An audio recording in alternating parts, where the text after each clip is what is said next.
Let me guess. You hear Iraq and you think war. Explosions on a screen. A country defined by what was done to it, not by what it built. And yes, some of that will be in this video. But if that's all you know, you're about to be completely surprised, because Iraq is not what you think. This is the country where humans first learned to write pressing reed into wet clay to record debts, prayers, and eventually love poems. This is where the first code of law was carved into stone, 1,000 years before Rome existed.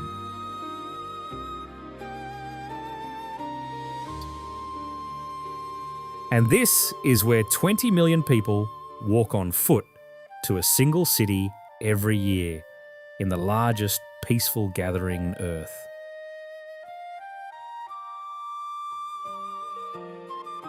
In this video, we'll move through ruins that predate the pyramids, cities where mosques and churches share the same street, and mountains where waterfalls plunge through gorges most maps have forgotten.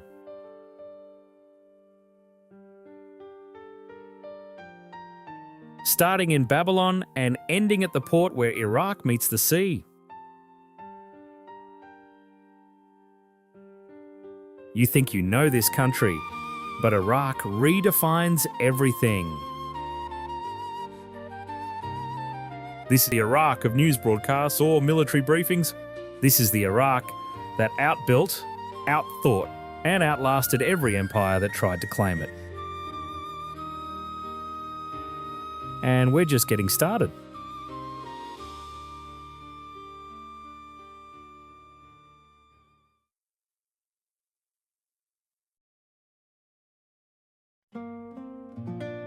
South of Baghdad, where the Euphrates bends through flat farmland, a maze of mud brick walls rises from the dust. This is Babylon. Around 600 BC, it was the largest city on Earth. Home to perhaps 200,000 people at a time when most of the world still lived in villages.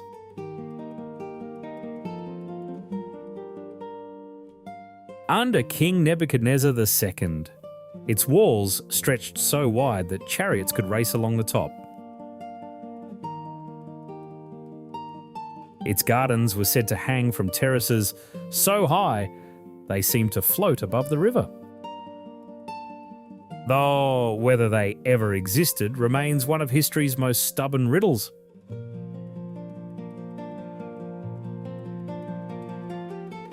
But one thing that did exist and still stands is the Ishtar Gate. Clad in turquoise glazed bricks and lined with golden bulls and dragons, it once marked the entrance to the most powerful city in the ancient world. The blue has survived millennia. It's a colour so vivid against the brown desert that it feels almost defiant, as though Babylon refused to fade entirely. Beyond the gate, a processional road once carried kings and priests through corridors of glazed iron. Today, visitors walk that same path in silence, past walls that still hold the fingerprints of labourers who laid them 26 centuries ago. It was here, in southern Mesopotamia, that humans first pressed reed into wet clay and invented writing. The cuneiform script recorded harvests, debts, prayers, and eventually poetry. Iraq is not merely old, it is where recorded history begins.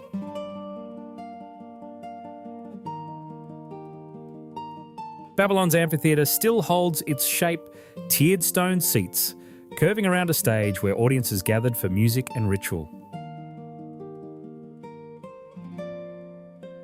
Entertainment was not a modern invention, it was already ancient here. Nearby, a stone lion stands guard over a figure beneath its paws. Carved from a single block of basalt, the Lion of Babylon has outlasted every empire that claimed this land. Yet much of Babylon's grandeur now lives elsewhere. The original Ishtar Gate stands reassembled in Berlin's Pergamon Museum.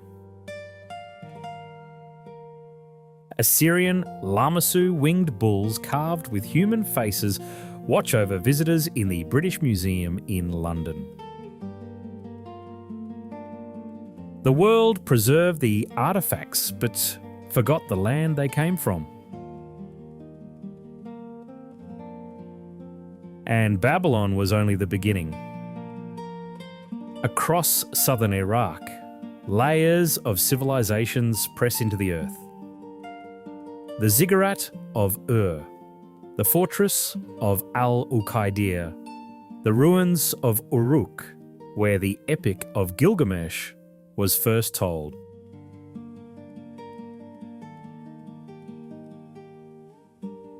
Every excavation here uncovers another chapter not of one city,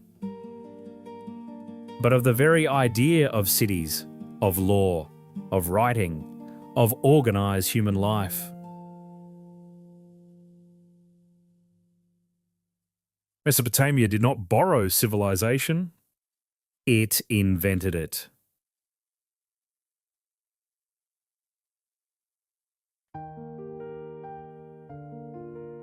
In the deep south, where the Tigris and Euphrates slow to a crawl, the land dissolves into water. These are the Mesopotamian marshes, a labyrinth of reeds, shallow lakes, and floating islands that some scholars believe inspired the Garden of Eden. Water buffalo wade chest deep through channels older than memory. Families glide in wooden boats between villages built entirely from bundled reeds. A UNESCO World Heritage Site. The marshes are one of the last places on Earth where humans still live as they did 5,000 years ago.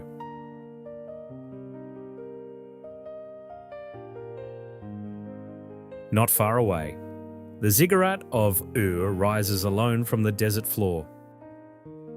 A Sumerian temple built around 2100 BC, possibly the birthplace of Abraham. It stands in silence now, its stepped terraces worn smooth by 4,000 years of wind. Further west, Sawa Lake appears like a hallucination, a pool of mineral blue water sitting in the middle of open desert. Fed by no river and drained by none. Underground aquifers push through limestone faults to keep it alive, a geological accident that has persisted for thousands of years. Sinkholes of impossible blue punctuate the shoreline.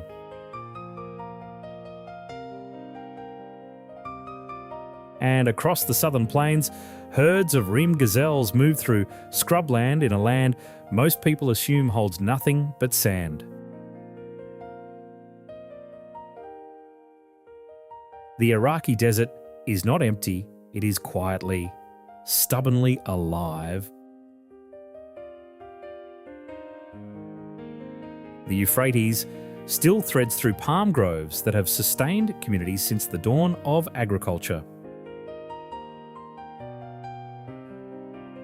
The Tigris still pools behind reservoirs of startling blue-green. Iraq is not a country defined by desert, it is a country shaped by water, disguised as dust.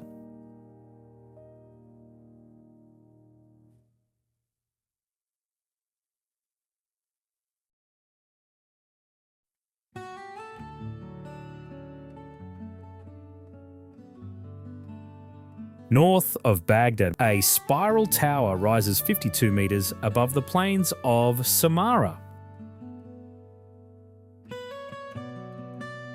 This is the Malwiya minaret, built in the 9th century during the height of the Abbasid Caliphate, when Samarra briefly served as the capital of an empire stretching from North Africa to Central Asia. The great mosque it once called worshippers to was, at the time, the largest in the world. Today, its outer walls still trace a vast rectangle across the earth, enclosing little more than dust and silence. But the spiral remains winding upward like a frozen question mark against the sky. Below it, the city of Samarra carries on.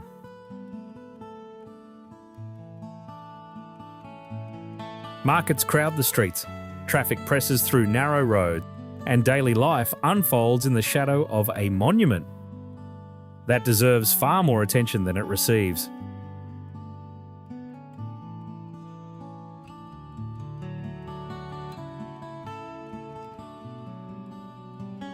West along the Euphrates, the town of Hit clings to one of the oldest continuously inhabited sites in Mesopotamia.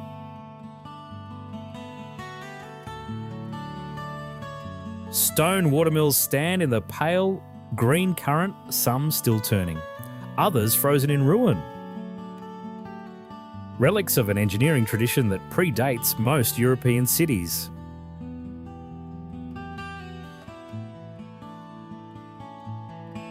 Modern bridges now span the same river that once carried grain and timber to Babylon. The old and the new share the same water without apology. And further north, the Thar Lake stretches across the desert like a misplaced sea. Clear blue water pressing against barren shoreline, a reservoir so vast it bends the horizon. In Iraq, even the geography defies expectation.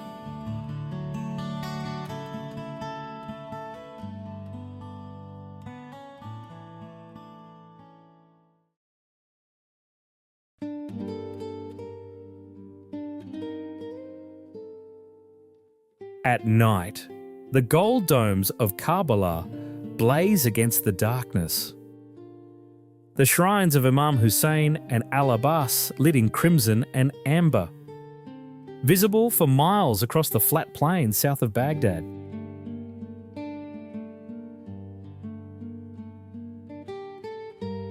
Every year, during the Arba'een pilgrimage, as many as 20 million people walk to this city on foot. The largest peaceful gathering on earth, yet one that most of the world has never heard of.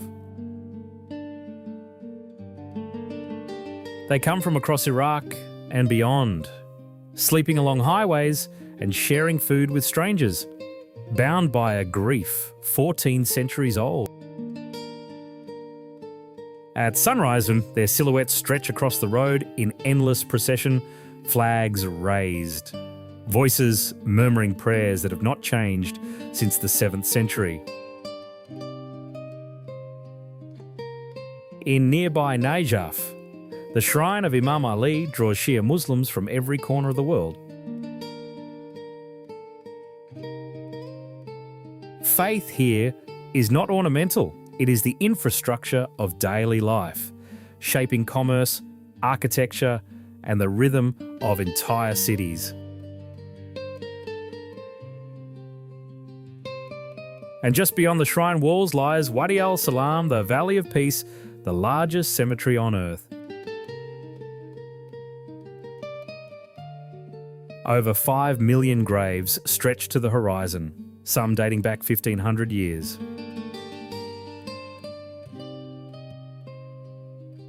And Najaf, the living and the dead share the same soil, separated by little more than a prayer.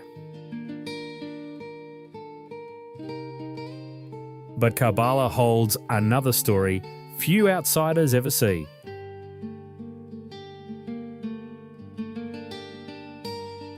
Across the province, circular irrigation systems carve green discs into the desert.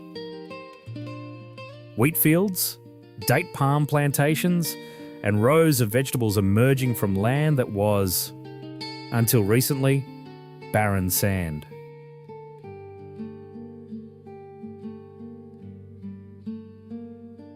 Orchards of ziziphus trees line the desert's edge.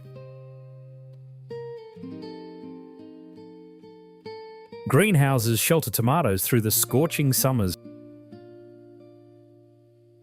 Solar panels now power aquaculture ponds where fish grow beside fields of potatoes and broccoli. The desert is being pushed back not with rhetoric, but with drip lines and seedlings. West of the city, the Abbasid Palace of Uqaydir stands alone in the open desert. A fortress of arched windows and silent courtyards, built 12 centuries ago and barely visited since.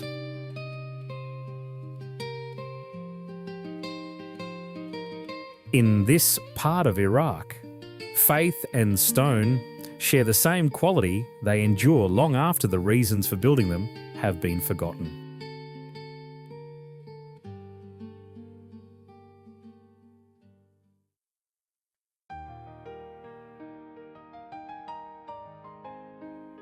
From the cockpit of an approaching plane, Baghdad unfolds along the bends of the Tigris. A sprawl of domes and minarets glowing in the early light.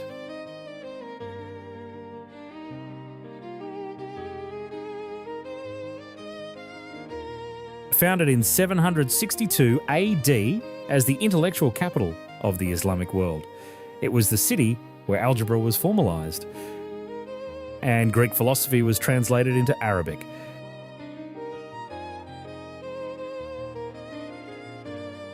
"8 million people live here now."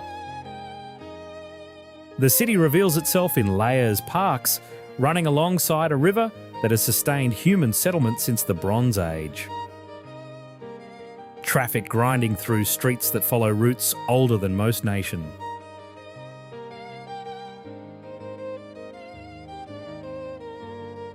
On Mutanabi Street, named after a 10th century poet who claimed prophecy through verse booksellers, still stack philosophy beside tea stalls every Friday morning. Students browse next to scholars.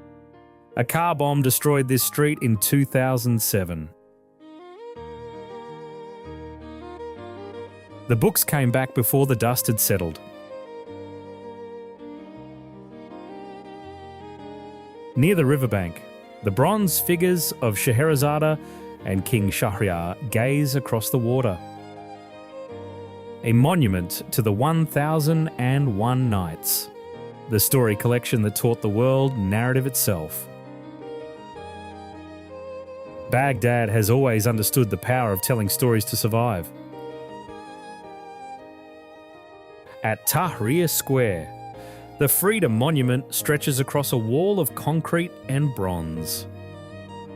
A frieze of revolution, grief, and rebirth carved in the years after Iraq's 1958 overthrow of monarchy. Public spaces in Baghdad carry the weight of every political era the country has endured. The Abu Hanifa Mosque, one of the oldest Sunni sites in the city, stands within walking distance of churches that have held services for centuries. A camera panning from minaret to steeple captures what most outsiders never expect. Faiths coexisting on the same block, separated by nothing more than a courtyard wall. In some neighbourhoods, a mosque under construction rises beside a church still in use. Baghdad's religious geography is not a museum exhibit, it is a living, breathing negotiation.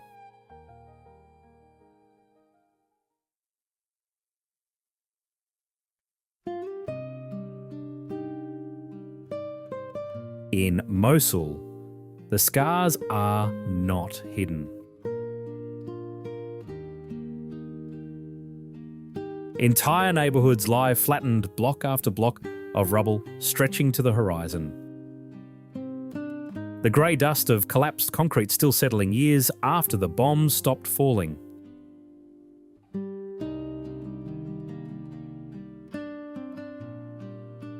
This is the Iraq the cameras always find. But even here, cranes now rise above the ruins. The great mosque of Al-Nuri, whose leaning minaret once defined the city's skyline, is being rebuilt, stone by careful stone.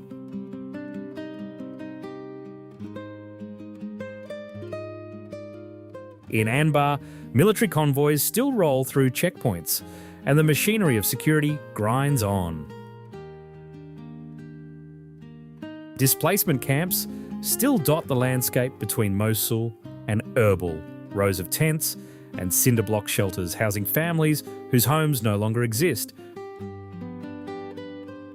Some of Iraq's displaced has travelled further still, arriving in camps as far away as the Greek islands. Yet in that same Mosul, an amusement park glows at night, Ferris wheels spinning, children laughing in a city. That was not long ago, synonymous with siege.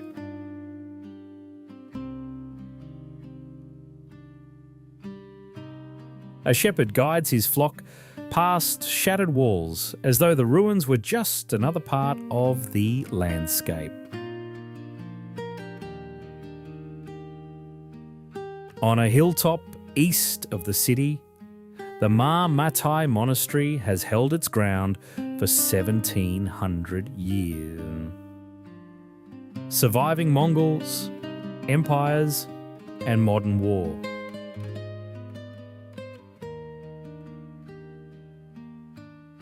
And along the Euphrates at sunset, palm silhouettes frame a sky that offers no opinion on what has happened below. The scars remain. So does the light.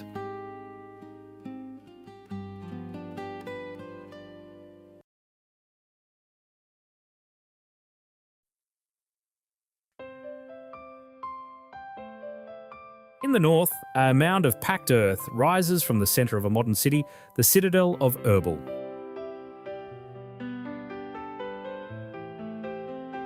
People have lived on this hill continuously for at least 6,000 years, making it one of the oldest inhabited places on the planet. The pyramids of Giza are younger. Its position on the trade routes between Mesopotamia and Anatolia made it too valuable to abandon. Merchants, armies, and empires passed through. But the hill endured.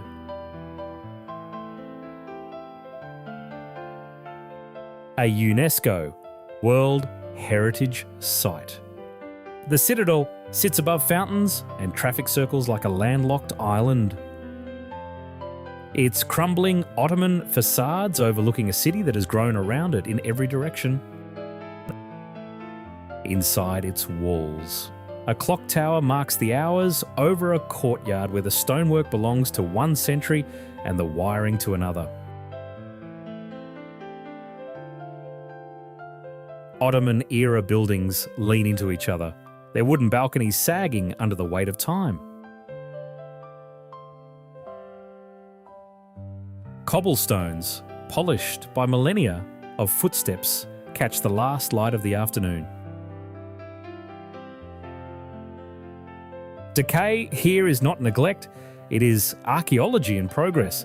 Layers of civilization stacked so tightly that restoration means choosing which century to preserve. Below the citadel, the Kaysari Bazaar spills through narrow alleys hung with lanterns and stacked with spices, textiles and copper.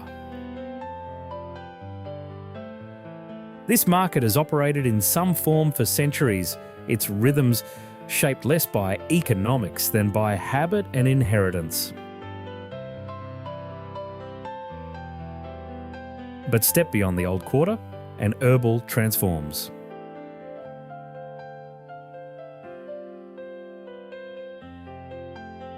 Glass towers rise beside construction cranes. Sakura Park blooms with manicured gardens and circular promenades. The MRF Tower pushes skyward from a foundation that sits, quite literally, on Bronze Age soil. At night, roundabouts glow with neon and headlights, and the city hums with a commercial energy that feels closer to the Gulf states than to the Iraq most outside imagine.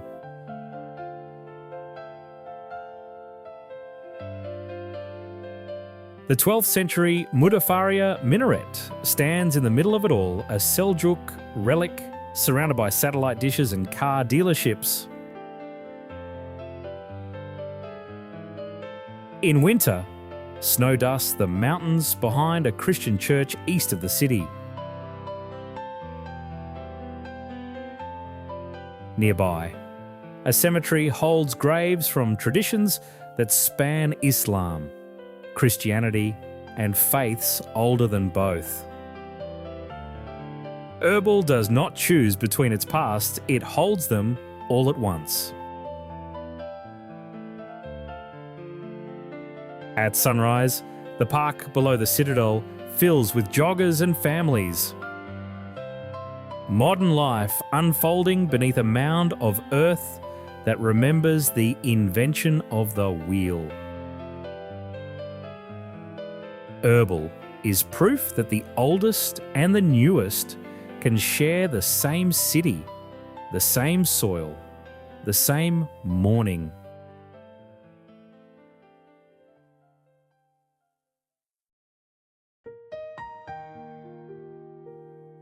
The word Iraq conjures sand and heat.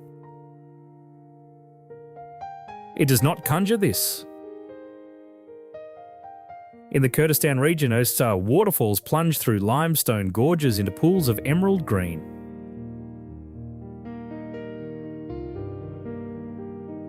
Moss clings to bridges that arc over cascades fed by snowmelt from mountains that touch the clouds. In a mountain valley wrapped in fog, the Temple of Lalish rises, the holiest site of the Yazidi faith.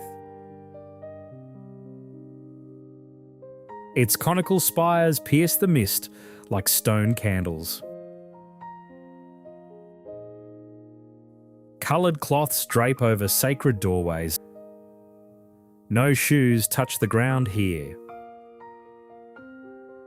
This is one of the oldest living religions on earth, practiced in a valley that exists on almost no traveller's map. Beyond Lalish, the town of Amadi perches on a flat-topped mountain like a fortress in the sky. Snow-covered islands dot highland reservoirs.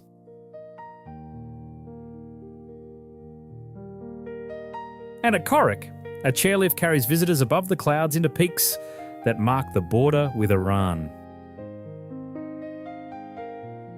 Kurdistan is Iraq's green secret, a landscape of waterfalls, fog, and ancient stone bridges that defies every assumption the word Iraq has ever carried.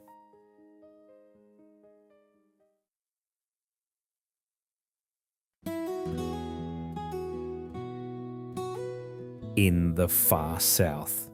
Where freshwater finally meets salt, the Shat al-Arab carries the last of Mesopotamia toward the Persian Gulf. At its banks sits Basra, Iraq's window to the sea. At the port of Qasr, container cranes lift cargo from ships that have travelled from Mumbai, Shanghai, and Rotterdam.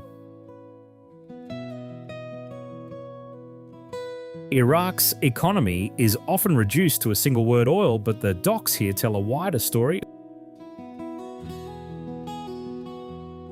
Grain, machinery, textiles, and vehicles pass through these berths day and night. The port never sleeps. The industrial scale is startling rows of containers stacked against the horizon. Cranes silhouetted against the haze, workers moving between hulls that tower above them.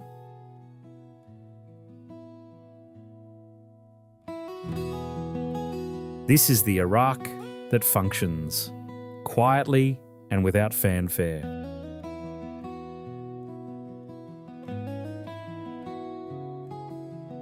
Gold domes gleam above the waterfront, the Imam Musa Al-Kadhim Mosque rising beside geometric parks where families gather in the evening heat. Faith follows the rivers all the way to the sea.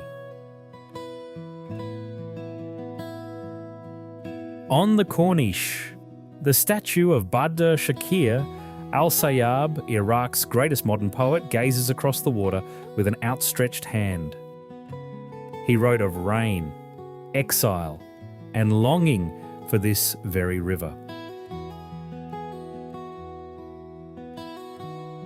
Basra has always remembered its artists, even when the world forgot them.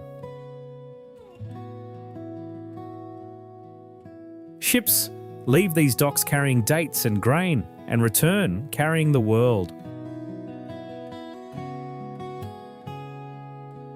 Iraq is not isolated, it never has been. The rivers that built the first civilization still connected to everything beyond.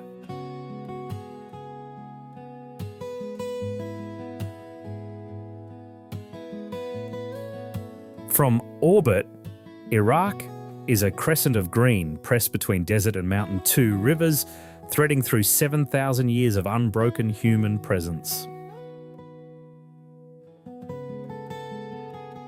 Babylon's walls, the spiralling minaret of Samarra, the marshes where buffaloes still wade through reeds, the gold domes of Karbala, Mutanabbi's books, the citadel of Erbil, waterfalls hidden in Kurdish gorges, and the port cranes of Basra loading ships bound for the world.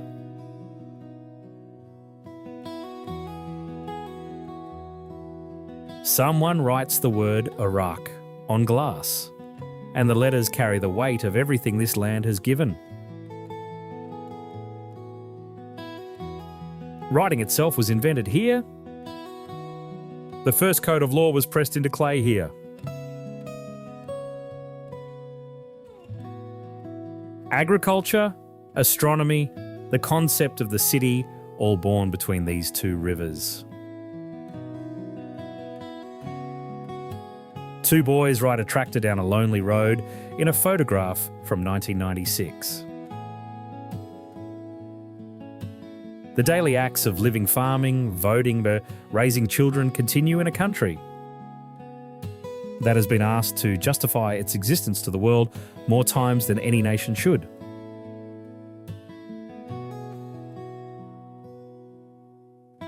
Iraq is not a headline.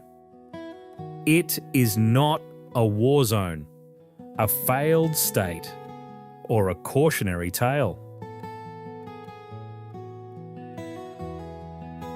It is the place where civilization first learned to speak, to write, to build, and to remember. and it still has stories to tell. But those are stories for another journey.